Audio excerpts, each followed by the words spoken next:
लिए जो Michael Faraday, नाम सुना है ना, माइकल फैराडे, उन्होंने क्या किया देखो कि एक ग्लास है, यहाँ देखो ये ग्लास है, मेटल का ग्लास है, और इसको एक किसी कुचालक पदार्थ पर हम रख देते हैं, कोई लकड़ी का पदार्थ है कोई भी हो, इस पर रख दिए हैं। इस कुचालक के पदार्थ पर किसको रखे हुए हैं? मेटल के ग्लास को। अगर हम कहीं से, यहां देखो ना, कोई ये ऋणावेश ही था, इसमें क्या भरा हुआ है? ऋणावेश, और हम इसको अंदर लाएंगे, यहां पर क्या होगा? मान लेते ये यहां पर चलाया, चलो इसमें क्या होगा? इसको उठाकर कहां लाए हम? नीचे। तो अब क्या होगा इस ग्लास में? यहां देखो उदासीन वस्तु है, इसके नजदीक किसको लाते हम? आवेशित वस्तु को। तो क्या होता है यहाँ पर? प्रेरण। इसके निकटवर्ती सिरे पर कौन सा आवेश? ऋणावेश, और दूरवर्ती सिरे पर धनावेश प्रेरित हो जाती है। प्रेरण पढ़ा है ना, इसको फिर आर्थिक से जोड़ते हैं, तीसरा आवेश कहाँ चला जाता है? पृथ्वी में, और इस वस्तु पर कौन सा आवेश? ऋणावेश। लेकिन देखो जैसे ये ऋणावेश को हम इस मेटल के ग्लास के अंदर लाएंगे, इसके निकटवर्ती सिरे पर कौन सा आवेश आएगा? इसमें ऋणावेश है तो धनावेश प्रेरित होगा, और इसके दूरवर्ती सिरे यानी बाहर वाले सिरे पर ऋणावेश प्रेरित हो जाती है। लेकिन जैसे देखो अगर इस मेटल को, ये गुब्बारे को जो ऋणावेश दिए हैं, हम इस ग्लास में टच करवाएंगे, तो जैसे ग्लास में टच होगा ना, ये टच होने से क्या करेगा? इसमें जितना प्रोटॉन है इलेक्ट्रॉन से मिलेगा, तो इसके प्रभाव को क्या कर देगा? ये निरस्त कर देगा, और इसके बाहर पर केवल क्या बच गया? ऋणावेश।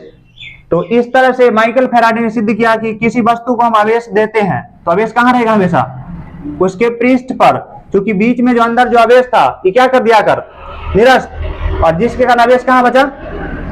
केवल पृष्ठ पर। लेकिन देखो अगर ये पूरी तरह से पैक हो तो ये आवेश अंदर नहीं आएगा, लेकिन ओपन होने पर आवेश अंदर आ सकती है। इसको जो सिद्ध बताया था तो लोग नहीं मान रहे थे, तो इसको सिद्ध करने के लिए क्या किए कि एक बहुत बड़ा सा एक रूम बनवाए मेटल का, मेटल मतलब धातु का, और कोई दोस्त को फोन किया, तो दोस्त उसके यहाँ गया, तो अंदर जैसे गया आराम से बढ़िया से सजाया हुआ रूम, तो बैठाया, तो बैठ गया वो, और बाहर से जाकर बेचारा गेट लॉक करके भयानक झटका दिया उसको, और उसके बाद गेट खोलकर फिर अंदर गया, तो बोला कुछ हुआ? कुछ नहीं हुआ। बोला चलो ठीक है जाओ। इस तरह से प्रैक्टिकल कर करके देखा कि आवेश कितनों हम रूम में दे रहे हैं, उसको कोई झटका नहीं लग रहा। तो अंत तो वो क्या सिद्ध किए कि किसी भी चालक को या बंद वस्तु को हम आवेश देंगे तो आवेश हमेशा कहाँ रहेगा? उसके पृष्ठ पर, इसके अंदर आवेश नहीं जा सकता है। या तो इसको ऐसे भी देख सकते, देखो हम जानते हैं समान प्रकृति के आवेशों में क्या होते हैं? प्रतिकर्षण। तो मान लेते हैं कि कोई आवेश जो प्लस है कहाँ है? इसके पृष्ठ पर है अभी, और मान लेते ये हो सकता है कि अंदर आवेश चला जाएगा ना, तो ये जैसे अंदर आवेश सब आएगा तो इसके बीच देखो दूरी में क्या परिवर्तन हुआ? आवेश सब कहां पहुंच गया? अब अंदर। तो सारा आवेश जो यहाँ है, तो हम जानते हैं समान प्रकृति के आवेश में क्या होता है? प्रतिकर्षण। तो फिर ये क्या चाहेगा? दूर जाना।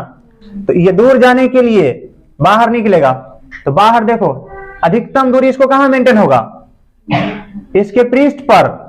तो यहाँ अंदर में भी रह सकता है, लेकिन समान प्रकृति के आवेश में होता है प्रतिकर्षण। प्रतिकर्षण होने के कारण आवेश बाहर निकल जाता है, क्योंकि अब इससे बाहर नहीं जा सकता। क्यों नहीं जा सकता है? आवेश इसके पृष्ठ छोड़कर बाहर क्यों नहीं जा सकता है?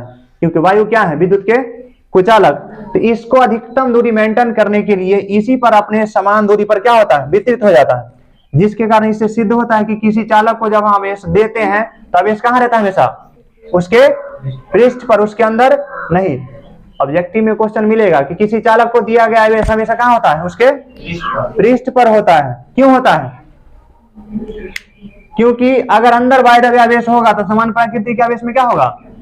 प्रतिकर्षण। और अधिकतम दूरी मेंटेन करने के लिए कहाँ चला जाएगा? वो पृष्ठ पर। तो किसी भी चालक को जो आवेश देंगे हमेशा कहाँ रहेगा? उसके पृष्ठ पर उपस्थित होती है। तो क्या लिखा है? किसी चालक को दिया गया आवेश हमेशा कहाँ रहता है? उसके पृष्ठ पर होती है।